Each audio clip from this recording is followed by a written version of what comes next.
Good afternoon, everyone. We're going to go ahead and get started. Give everyone one moment to take a seat.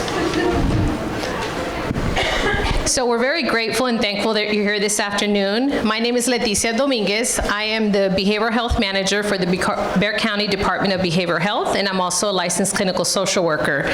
I'm going to be serving as a moderator this afternoon.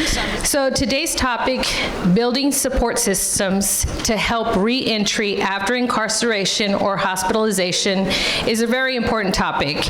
And they are here to explain how important re-entry is for individuals involved in this justice system. The benefits, as we may all know, or some people may not even think about, it benefits not just the individuals, but their families and the community. So we're very grateful that we have our two panelists here who are leading advocates in the benefits of reentry. So they treat individuals with dignity and respect, which is very important. Unfortunately, a lot of people in this system are not treated that way. So they're advocates for that. They see the value in every single person, and they do this as a calling with a true servant's heart. So it's my pleasure to introduce Aida Negron. She's Bexar County Reentry Program Director, and Dr. Doshie Piper, Associate Professor at University of the Incarnate Word.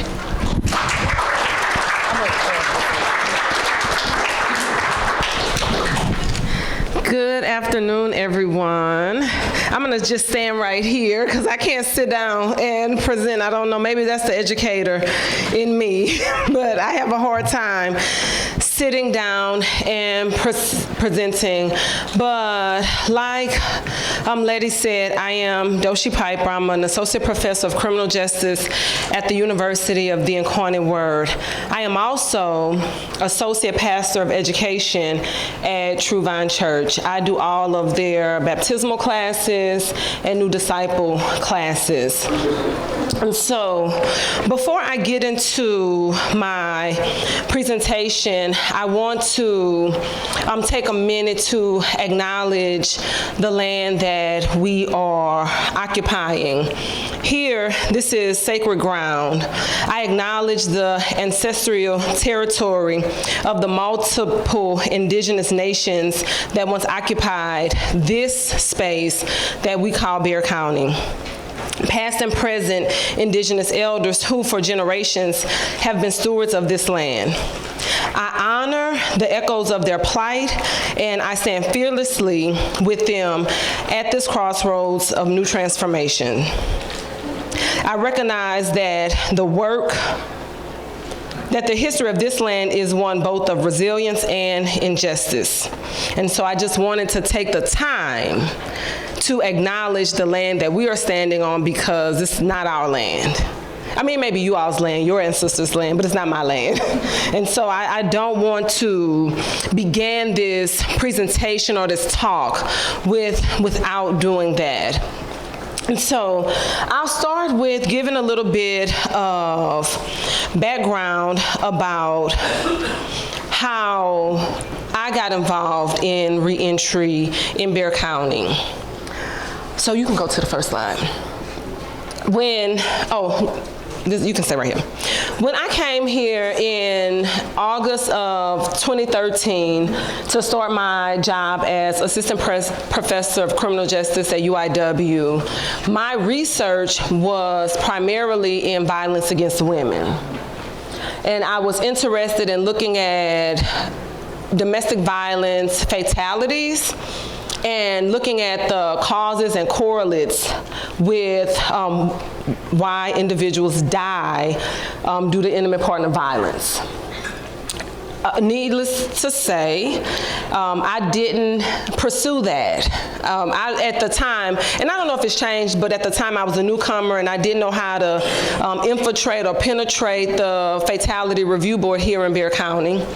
And one of my colleagues at UIW, Professor Maria Felix Ortiz, encouraged me to come with her to a reentry event that was happening that December. And I was like, I don't want to go. And she was like, well, come on, let's go. So I came. And when I accompanied her, oh, and I forgot to say, since I wasn't able to pursue that particular area of research that I was seeking to pursue, I began to work with her on substance abuse and mental health and criminal offending or law-violating behavior. So because that's now my research area or interest, I attended this reentry conference here in Bexar County in the fall of 2013, and that's when I got to learn a little bit more about reentry in Bexar County. And so first I want to define for us what we are discussing when we talk about reentry. It's not just individuals re-entering communities after being absent for a day, 2 days, a short period of time or a long period of time. It's really about the reintegration of a person after a period of confinement. And this confinement can be 1 day or it can be years. In this case, to a correctional institution or a sanctioned hospital. And a correctional institution can be a prison, a jail, or a government-sanctioned hospital. And when we talk about reintegration, we're talking about reintegrating them back into community life as whole, contributing, productive members of the community. And I want to reiterate that, as whole, productive, contributing members of the community, not as second-class citizens, not as you used to be a member of the community, but then you violated community norms, and now we're going to reconcile you to that place or space over there. That's not what reentry is. That is not being just to our neighbors, and it's certainly not showing mercy. And so in order to welcome them back into the community, we have to do so as full, productive, contributing members of the community. This means more than simply tolerating the person's presence or making room for him or her. This means ensuring that the individual has access to participate in programs that develop legitimate accomplishments and opportunities for success. This could include pre-release programs or parole programs, and my friend Aida, she will tell you all about these particular programs. It also means establishing relationships relationships characterized by respect, commitment, and intolerance, but understanding for law-violating behavior. We're not going to tolerate that. We understand why you did it, but now you have to do things differently. You can go to the next slide. And so that's what we mean when we talk about re-entry. It's more than just, oh, come on back.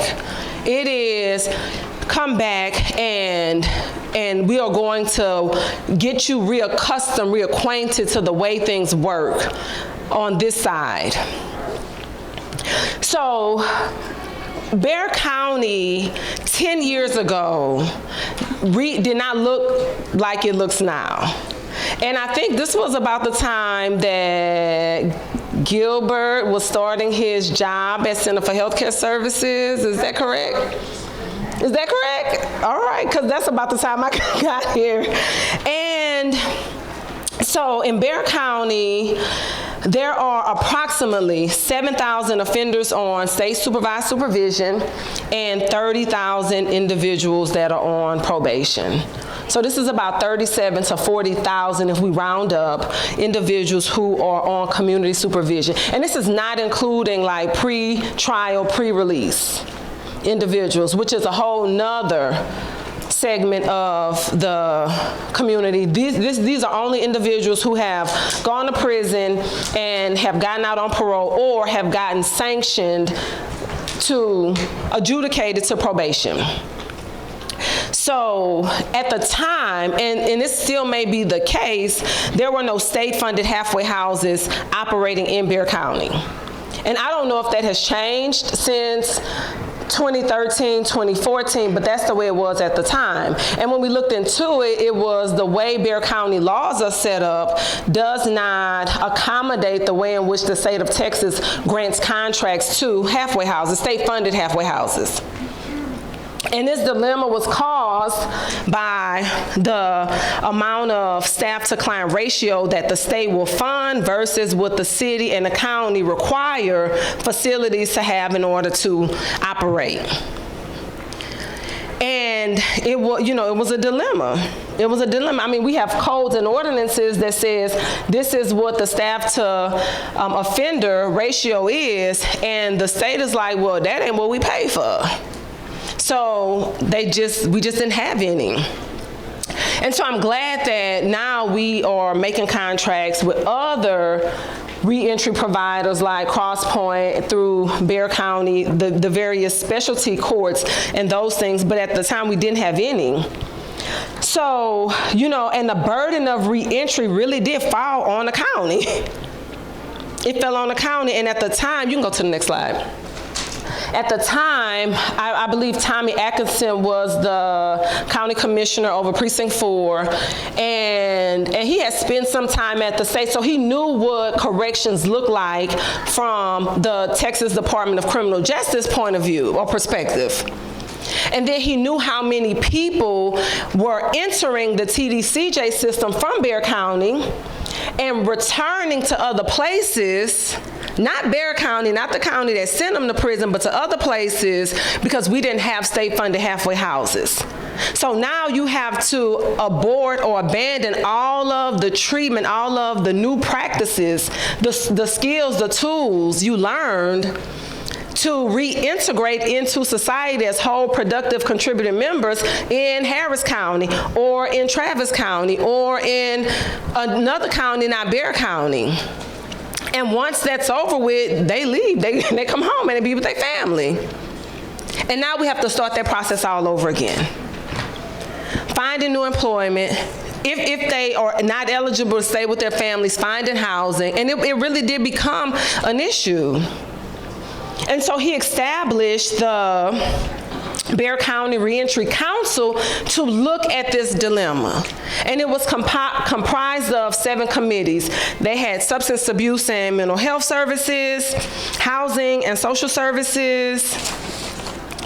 There were education and employment. So how do we help transition, first of all, make sure individuals have the skills and the requisites they need in order to become employed, and then to find employment, and then to stay employed. And so these committees were looking at these things. We had a faith-based committee. I was a part of the faith-based committee.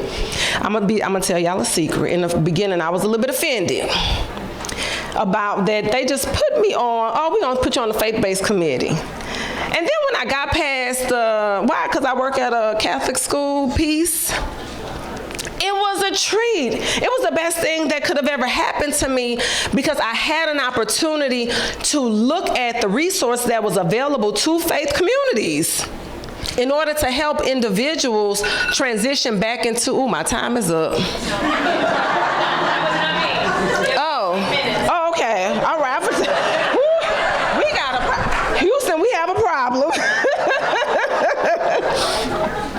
So these were the 7 committees that were tasked with looking at the collateral consequences of incarceration and reentry barriers. And we did that. And so, like I said, you can go to the next slide. I was a part of the faith-based reentry. I said a little bit about the Reentry Center, and Aida, she'll get into that. But I do want to say, can you go back one slide, please? This council was working simultaneously with the Reentry Center. Both of them kind of merged at the same time. But this council's work really did fuel or fund the Reentry Center to be what it is today. And so now the council still meets, it's still functional. We don't meet as often as we used to, but it's still in operation, and it's a support to the center. So I did want to include that. And so it's not as active, but it's still active. You can go to the next slide.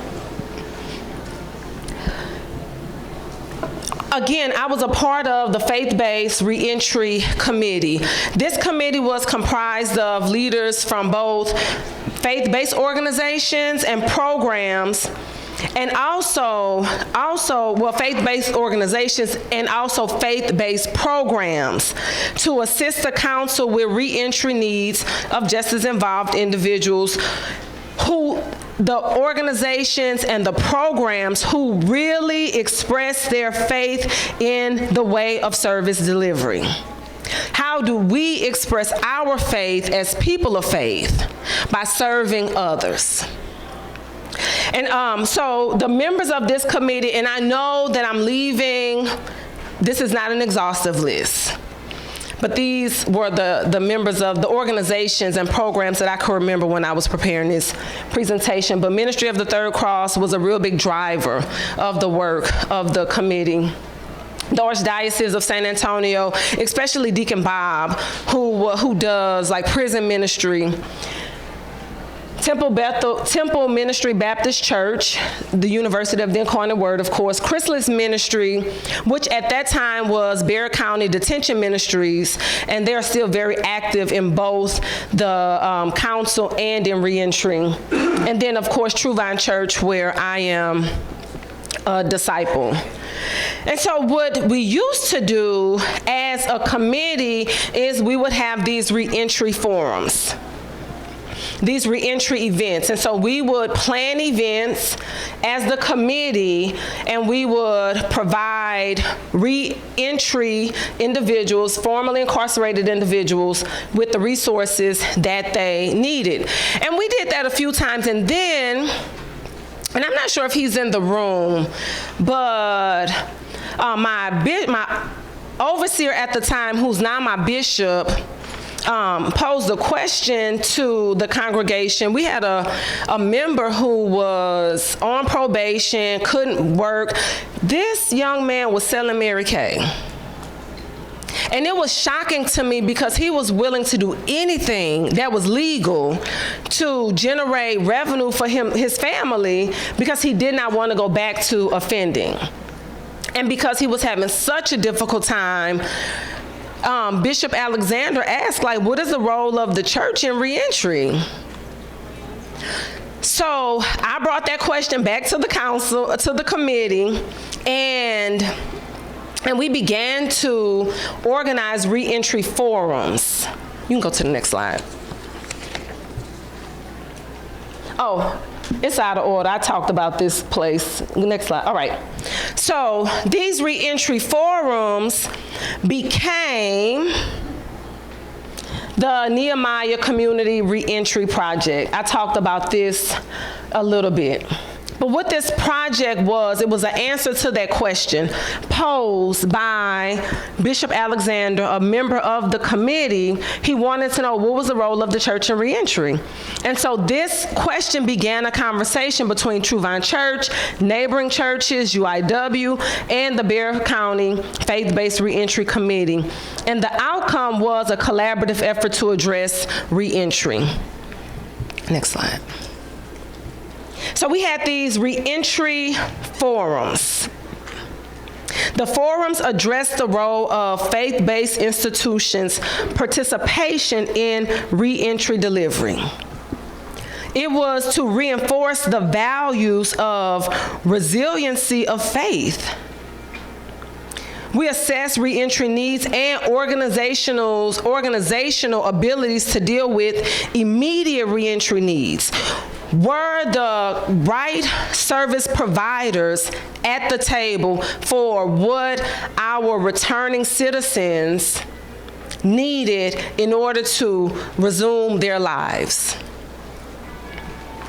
It was exploratory in nature, and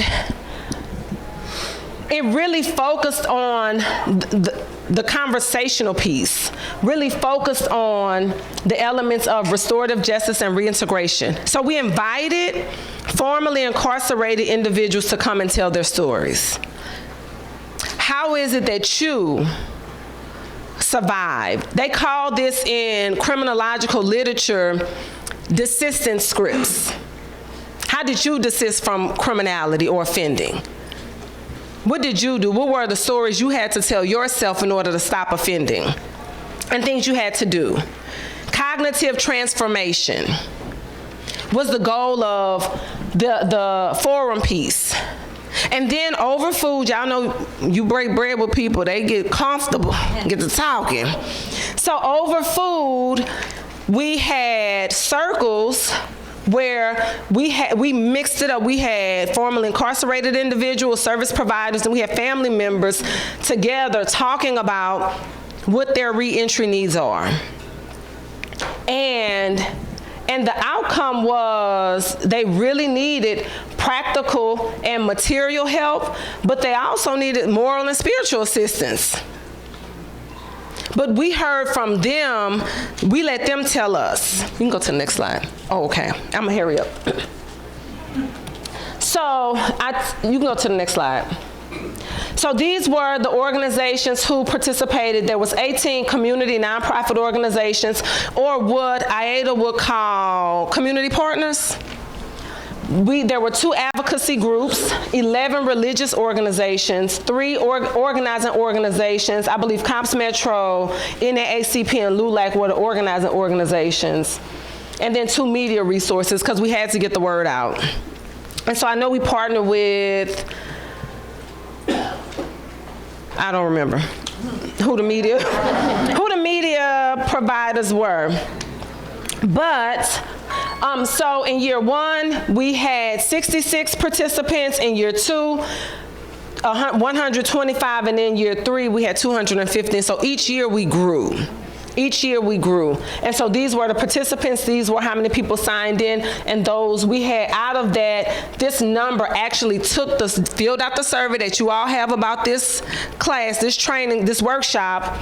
And from this, the survey information, that's how we began to inform our service delivery for individuals who were returning from confinement. You can go to the next slide. This was the feedback form that they filled out. It was quick. It was their demographic information. They can self-identify who they were. We asked questions about the event that day, and we asked about if they had attended previous years, and if they would change anything, what would they change, and any additional information. Because the focus was to be restorative. We want to restore them to their pre-offense state, or as close to it as possible. And so we asked questions. We decided which questions we will use to identify whether we're making provisions to show respect to offenders and their dignity and worth. And then also, how are we offering practical and material help and providing moral assistance? And so these were the actual questions from the survey that measured this restorative component. And don't worry about all these numbers. What's important is the mean responses. The mean responses was almost always yes. And so it's 4.92, 4.84, and 4.91. And so that means the majority of the participants felt that way. And those who didn't, we reached back out to them, we talked to them. So what's next? This is what was next. And I'll talk about this during the question and answer period. You can go to my contact information. But what I want to say before I turn the microphone over to Aida is, what was most essential was the dialogue piece, was the encounter piece.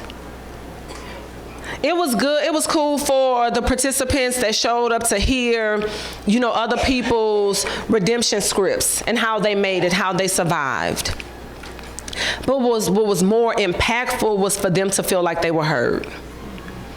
And I believe it was more transformative for the family members of the individuals who attended, because them talking to other individuals who had been incarcerated about their reentry struggles and challenges had moms talking about, I didn't even know I was making my son feel that way.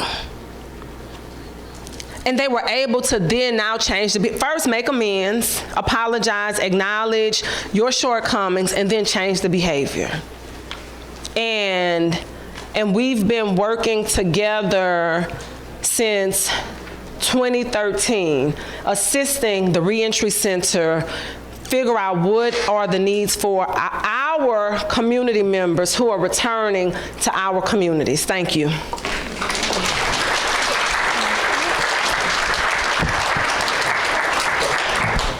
Good afternoon, everybody. My name is Aida Negron, and I am the Reentry Program Manager. Nice to be here with all of you.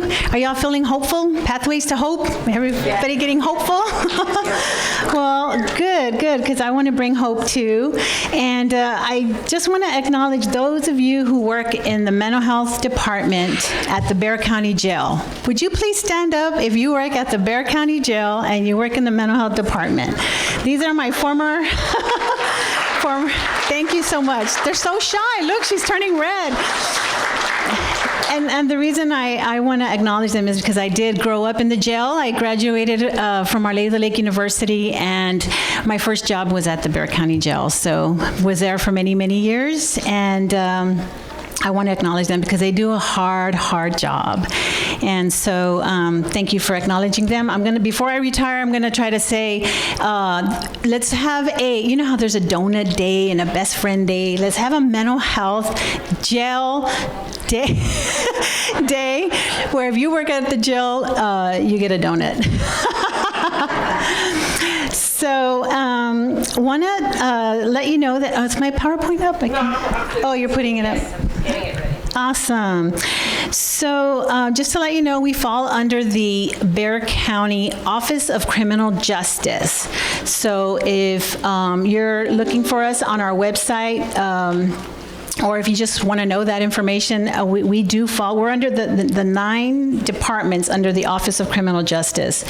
And I'll give you a link to our website at the end of the presentation. So if you look at our mission statement, when it comes up, you'll see that it's to improve the public safety as well. And we do service those individuals who have family members. For example, if you're the wife of someone who's in jail, you can come to our reentry center and we will help you get a job, get with resources, anything you need, because we want to keep that unit together, right? And we want to help, because there's some families who the wife never has worked, and so we want to be a resource for that person and be a help to that person. So when I talk to my staff, I tell them, y'all are doing public safety. Y'all are not wearing the badge, you're not wearing the uniform like an officer. You're doing something different to help the public safety, and that is to help individuals reacclimate into society from incarceration. So next slide, please. What are the services we provide? Our top 4 services, those are all of them, but the top 4 that we have mostly been provided to the community are food, clothing and shelter, which are our basic needs. In Maslow's hierarchy of needs, that's the bottom of the pyramid. Those of you that are social workers, we do that because they're coming out of jail with nothing. They're coming out of prison with nothing. So we give them what we have. We have a little clothing closet. We have a little food pantry. And we get them at least that started, and then we set them up for other services and benefits. One of the things that also is a big need in our community is mental health services, and we're going to talk about that in a little bit. So just take a glimpse of that. So next slide, basic needs. You can see that's not our pantry, and that's not the food we have. We don't have big gallons of detergent, but we have some hygiene items that are similar to that. So sometimes people are arrested in the summer and they come out with a t-shirt in the winter, so we tell them, send them over to us, we'll get them some jackets or clothing that we have. One of the things that is, next, I'm going to try to go fast because I have a client here who has a fabulous story, and I want to have him use the last 5 minutes of my time. So in our application assistance, Bexar County has a wonderful program through our economic and development team, and they will pay balances and provide monthly credits for individuals. And we have seen people have their bills wiped away, and that's like $3,000 sometimes. So we want to help those, like if somebody's coming out of prison or jail, they can come to our facility, and if they're living with their mother or somebody that's having to, help them, we can help them with that utility assistance. So please send them our way. Our rental assistance is currently closed, so we don't have any, but hopefully it's going to start up in January, but call our office and we'll let you know. One of the things that also is available is the food bank comes twice a month to our facility, and our rep will also help women get hooked up with WIC, so those are some good benefits for them. Next slide. ID recovery is so important. Without an ID, you can't get a job. So that's one of the main services that we're trying to get people situated. If they're coming from on parole or coming out of TDCJ, there's a mandate that they get those Social Security cards, IDs. It's done inside the prison before they're released. So if they're coming out on parole, they'll go to parole. We go to parole on Thursdays, and we do a presentation to those who have just been out 3 or 4 days that are mandated to go to that parole office, and it's over there on 410 and Behar and Vital, yes. And we do a presentation to them, let them know what we do. They do get their ID there, but if any other individuals are coming out of jail or prison need it, we can help. So our GED program, we have 2 partners, Restore Education and SAISD. And if there's not any high schoolers in the room, employers really are not mandating a GED. And they are desperate for workers. And I'll tell you, Toyotetsu is one of the suppliers at Toyota, and they're saying we'll just take them and we'll help them eventually get their GED if they want it. But they're really needing employees right now. Next slide. So our mental health services at our facility are done by Dr. Mary Jo Rodriguez, and she has over 20 years of working inside the jail at different times in her life. She's a wonderful person. She's provided psychoeducational support groups in our jail, and the men and the women love her. She used to do them, but I think she's going to start doing them again. It stopped at COVID, but I think she's going to go back in there, and then she's also doing classes in our facility. She's doing individual until the end of September, and hopefully in the future we'll have her come back. Our fiscal year and our budget years is happening right now, so there's a lot of influx. Next slide is our support group, our Truth Talk men's support group.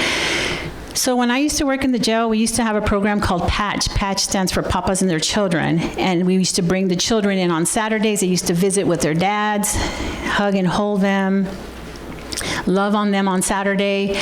Then as soon as the children would leave, and the children would have a kind of a desperate look on their face when they knew that we were saying, 5 minutes, guys, we got 5 minutes to leave. The children need to leave in 5 minutes. And the anxiety on their faces was like, I can't leave my dad, And I heard a few kids say, I'm going to do something bad so that I can come live with you, Dad. And that's sad, right? But we used to have a support group for the men and the women when their children left, and it's called COPE, how to cope with this situation, because they're hearing things, but dad, mom had this guy over last night or whatever, right? So we had to process that group after the children would leave. And so, these are men who have a lot of trauma, a lot of substance use, a lot of anxiety, stress, whatever, and they're bawling and crying and saying, I'm never going to do this again. I'm not going to hurt my family. I'm not going to let my son go through what I went through right now. And so I would say, okay, that's great, fast forward to another month, and he gets out. And then I see him in the hallway, or I see him in booking, or I see him again, and I said, what happened? I went to the same people, places, and things that I shouldn't have gone to. So that told me that they needed a support group, a place where they can hang out with other men who have been through what they've been through and can share what they're going through right now in the community. So when I came to the reentry center, I implemented this support group for men. Sometimes I sit in and they give me permission to, so I know I'm not a man, but I like to be in there because I used to do the groups in the jail, so they kind of know me a little bit, right? And it's spiritually based because God is important, right? And sometimes God has moved people to change their life completely, and I believe you're going to hear a little bit about that in a few minutes. So next slide. How much time do I have? I got to hurry. 6 minutes? Okay, so in our bibliothèque, that's our beautiful bibliothèque. That's actually where we work. Those 5 computers are there. They're old and dilapidated right now, but this budget season, the bibliothèque people told me they're going to put some new Apple computers. If you're an Apple fan, I'm not an Apple fan. I'm just not an Apple fan. Those things cause me headaches because I'm not tech savvy, but I'm hoping they're going to put Dell computers in there, but it's up to them what they put in there. But anyway, anybody can come, and we have one guy from Haven for Hope. His name is Oscar. He's so sweet, and he comes every day because he doesn't want to be in the hot sun, and he's trying to make a resume, and he's doing stuff, but he utilizes it every day, so we're glad we have it. And the other people come in too. And if the family members of someone who's in jail want to come and use it to do their resume, we're okay with that. Next is our employment assistance. So we have WSA as our partner, and we also have Ready to Work, and they are fabulous. They have great programs, like 900 different certification programs that people can get, but we need to get the word out. I think the city spent $200 million on the Ready to Work program, and I think they have right now 212 people that have gotten the certification, so we need to get the word out to people that they'll help them get these certifications, right? Goodwill also has grants where they can get a CDL. That's a $6,000 tuition, and they can get it for free if they have been on parole or been on probation or something like that. So there's opportunities out there. Don't let people tell you that there's no jobs and there's no opportunities, because that's not true right now. That is not true. There's people needing to employ people, employers that need to employ employees. So next slide is every year we have an annual job fair at the Freeman Coliseum. I think maybe some of y'all have seen it on TV. Our champion for this event is Precinct 4 Commissioner Tommy Calvert, and he comes out on I think we have him out on like 100,000 commercials during that time. So if you watch cable, you're going to see it. And we're excited about it because the employers show up. We had about 53 employers come out in 2022, and 42 of our community-based organizations that are our partners and helpers in the community came out, and we had about 430 job seekers as well. And we're happy to have that event every year. My staff gets really excited about it, and we are always hoping that people will get employed because of it. And just to give you a little snapshot of what our clients like or have as their background as far as work history is 48% are labor and construction. That's primarily what they do. 20% are like service and hospitality, and then about 8% do the manufacturing. Those are the top 3. So if you're an employer and you want to hire somebody, please come and see me and give me your card, and I would be happy to put you on our employer list so you can come out to our next job fair. We'd love to have you. Next slide is our Texas Fame program. This is our Bexar County Texas Fame program. It's awesome. It's the first 10 weeks are not paid. but it's only going to be like an 8 to 12 classroom time, and you can work, the next, I guess, after 12 o'clock. So there's a lot of jobs that do that. If you need to, work, or if your clients need to work because of probation or parole, they can still do that, but still attend this class. And it's a advanced manufacturing skills training, and the last 6 weeks of that job training are paid. And there's employers that will, there's 10 or 12 suppliers at Toyota that are in a coalition, and they're saying, we are second chance hirees, we'll hire them, right? We're second chance employers and we'll give them a chance. And they do it on a case-by-case basis. I even had the vice president say that she would hire a welder that was in prison at the time, but he needed a letter to say so he can go to the parole hearing, and she was willing to do it because he was a welder. They had trained him in prison as a welder, so they really needed it. I mean, he really needed that letter, and she really needs him to come work for her. So we're excited about that. It hasn't happened yet, but he's going to get out soon, hopefully, God willing, at his next parole hearing. What else? Classes offered. Next slide.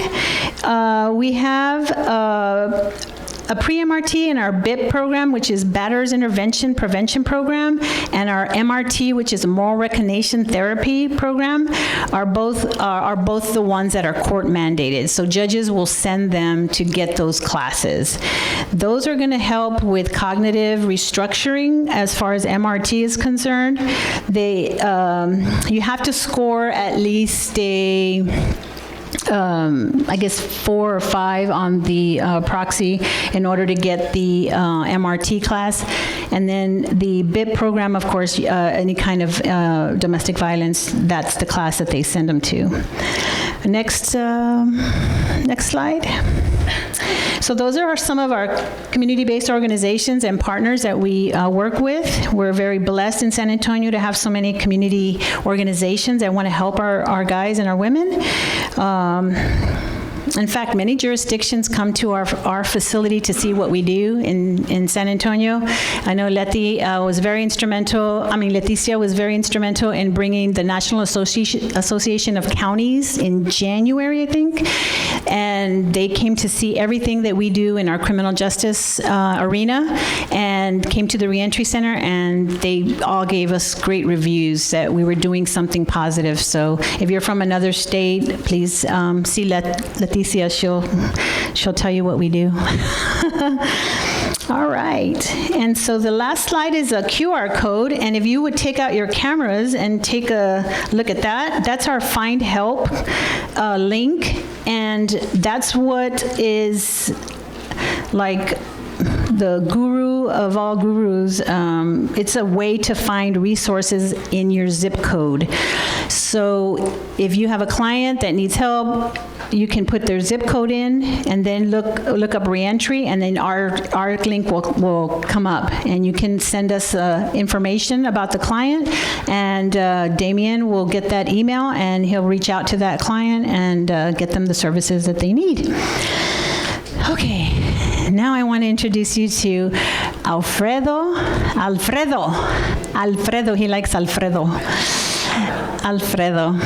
And we met him 2 years ago at the Reentry Center, and he would like to share his transformation story with you guys. So please pay attention to Alfredo. Thank you.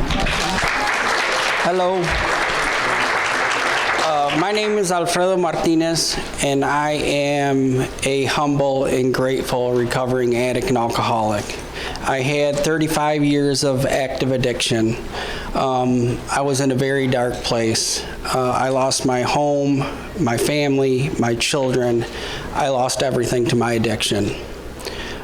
Things changed for me when I had asked God for help. I asked God to help me to understand why I did the things that I did, why it was okay for me to risk my life daily, why it was okay for me to live in the ways that I was living. And God, using the vessels of Bexar County, Felony Drug Court, RK for my counseling and therapy, reentry and lifetime recovery was when things really changed for me. At Lifetime Recovery, I was introduced to complex trauma. And for the first time in my life, the sun was actually shining on me. I understood why I did the things that I did. It wasn't that I wanted to. It was that I had pain and anger that I wasn't aware of and I didn't understand.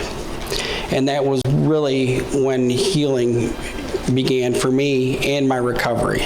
I'm proud to say that today I have almost 3 years clean and sober.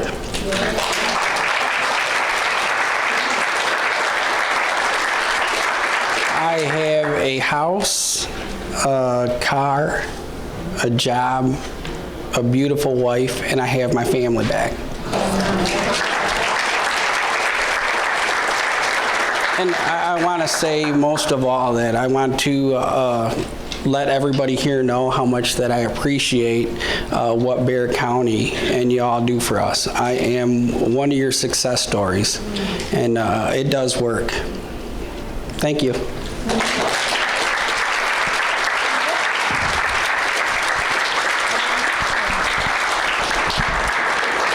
So now we will get into the question and answer portion of the event. And again, we just want to thank our testimonial here, because this is really and truly, this works. And if we value every human life, if we treat them with dignity and respect, this is a success story. And we just encourage you, and we're behind you, and thank you for sharing your story. So would anybody have any questions, anything that they'd like to bring up? Is Ready for Work used to be Project Quest?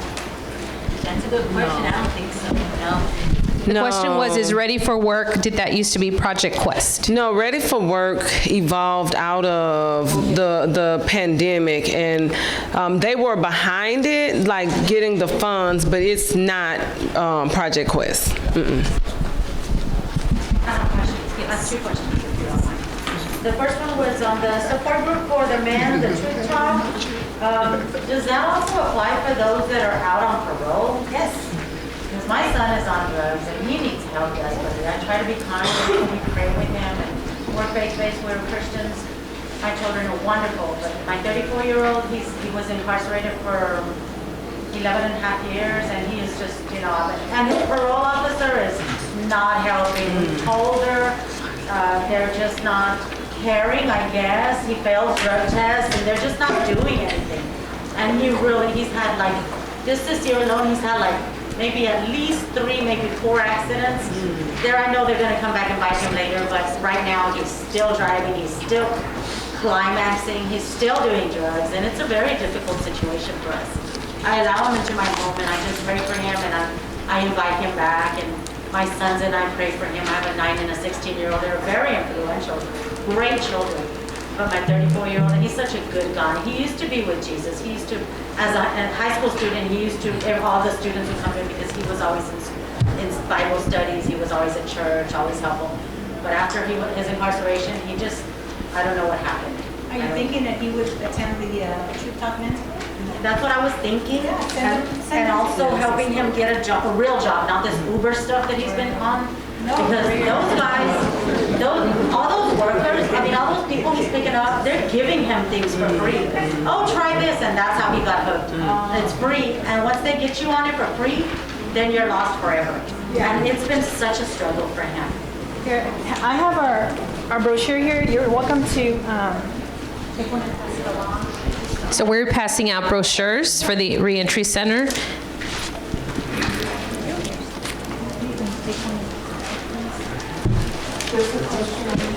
Oh, yes. Okay.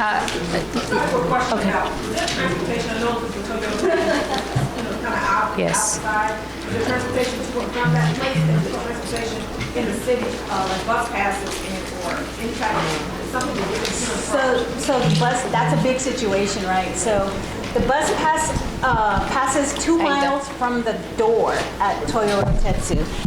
So you have to have transportation into that facility, but I know that if they do get hired, I believe they have a van that they allow them to share, where like they have to pick everybody up and then go to the Toyo Tetsu plant.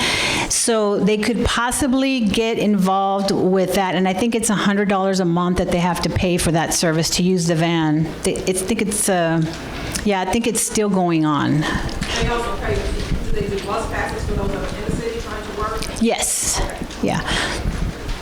And there was a question, sir? So initially, my question has become more of a suggestion. We've met before, and it's dawned on me that during the reentry forum slide, you mentioned that you had some former inmates come in, and that's when it dawned on me that, have you guys ever suggesting creating your own board of advisors of non-success stories? Because that's where you're going to get your failures from. Because the people that showed up are people that you succeeded with. Now, the reason I showed up to Dominguez recently was because, being of one myself, and I've actually seen a few people in here who went through the same troubles, we have a lot of troubles, whether it's with the program itself or just, I guess you would call it the machismo that you carry while incarcerated.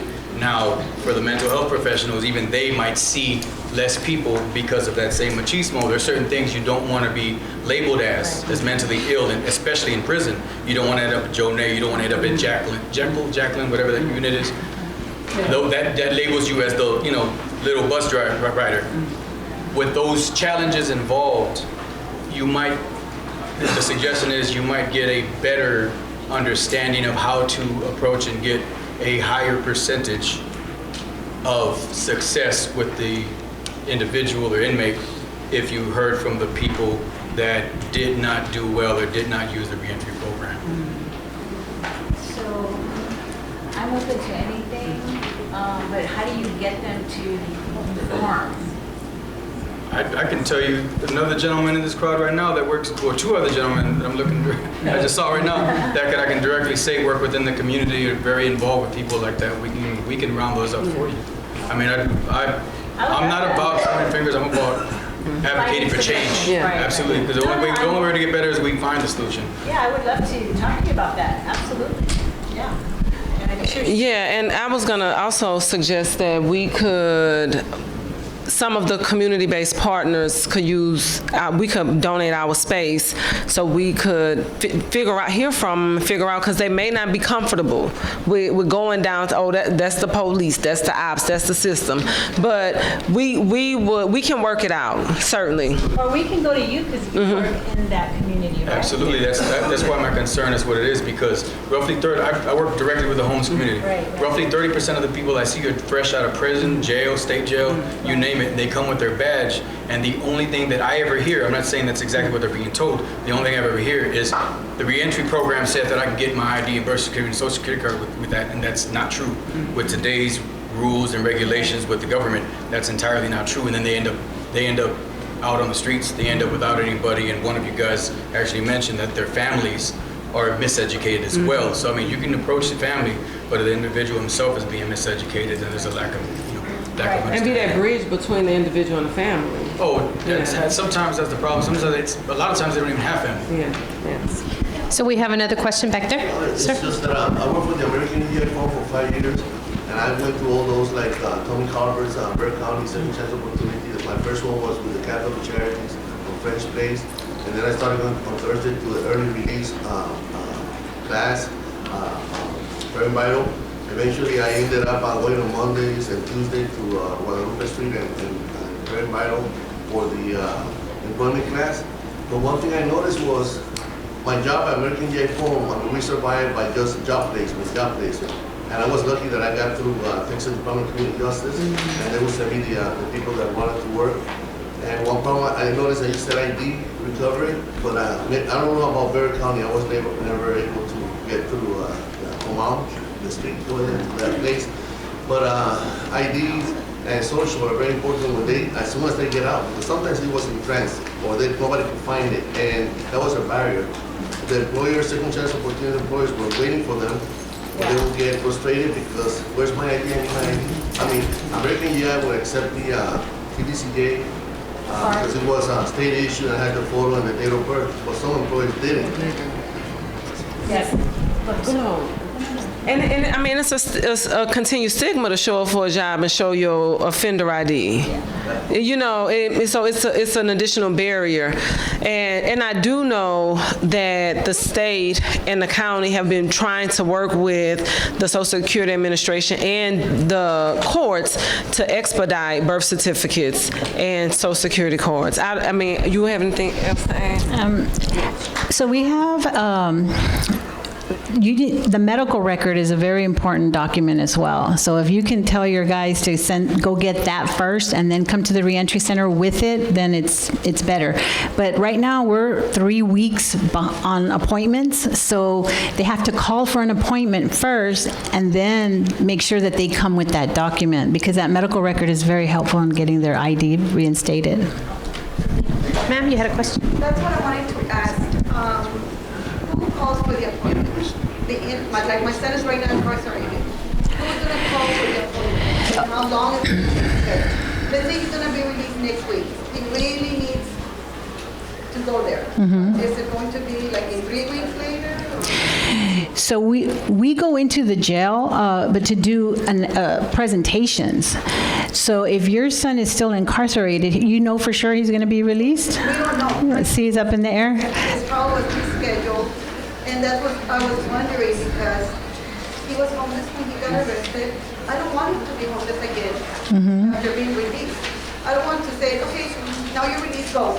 Yeah. Where did you go? Yeah, so there's a reentry program inside the jail. On the kiosk in the units, you have to I'd like to speak to the reentry center, but he has to do it. You cannot do it. He's in the jail, he has the access to the kiosk machine inside his unit, and he can ask to speak to a reentry worker, specialist, and then they'll call him or they'll talk to him somehow in there. But it's up to him, and it's his responsibility, not yours. Monday? He could start the process right now? He could start right Yes, he can talk to a reentry person in the jail. There's a reentry staff in the jail, and they can kind of get him situated. But he has to want to do it. Yes, he does. Okay. Yeah. Yes, ma'am. So I work at the state hospital. I work with forensic. If I needed to get a license or the Social Security card, let's say, gotta have that for the birth certificate or some things like that. They would take, there's a person down at Social Security here that would take the mugshot of the person, and as long as it's certified, then they will be able to issue that Social Security. That's awesome. Yeah, are you talking about the verification of incarceration letter that's certified? It's, they'll just give you a mugshot thing with that certified that this is this person, then that can be used as an official thing. Okay. Yeah, they're accepting that. I heard that they're charging $2. Is that true? I don't know that I've ever had to pay. Okay. That's awesome. Yeah. And thank you for what you do at the state hospital. Anyone else? Yes, another question here. The job fair thing that you had up here was from 2022. I know, we have to Sorry, you have a date? Oh, for this coming year, it's going to be April 10th, 2024. 24, yeah, okay. I just got that. Okay. Oh, yes, and then there's monthly job fairs. Did I say that? Yes. My apologies. I forgot to tell you that we have monthly job fairs as well at the Reentry Center. So y'all are welcome to call our 335-8281 number and register for that job fair. And we'll kind of have about 8. It's a mini job fair at our facility. We can only fit 8 or 10 employers. So tell your clients that it's a small job fair. It's not the big one at the Coliseum. It's a mini job fair we have monthly. Yes. We had one question back there. Yes. My question is, what is the advocacy like for housing? What is the advocacy for housing?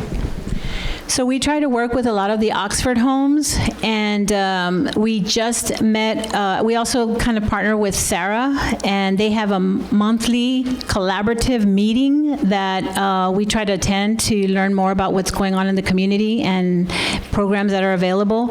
So that's what we do, and if there's other halfway houses or, not halfway houses, sober living houses that you know of, please let us know.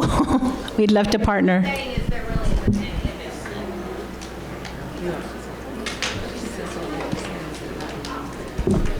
So there are like housing options available, but we know about them just like you all know about them. So Home Intervention has housing for women with children, Alpha Home. So it's the resources that's available to everyone else, the Oxford Homes, et cetera, et cetera. It's just going through, it's just us doing the work to see if our clients are eligible and getting them in. So one final question? And a lot of the places that you can have people housed at, they have certain criteria. Like there's some that will only do women and children, women only, men only. You know, some are even geriatric. So it just depends on what the situation is, sir. Okay, everyone, thank you so much for coming. Thank you, Dr. Piper. Thank you, Aida. We enjoyed all your information.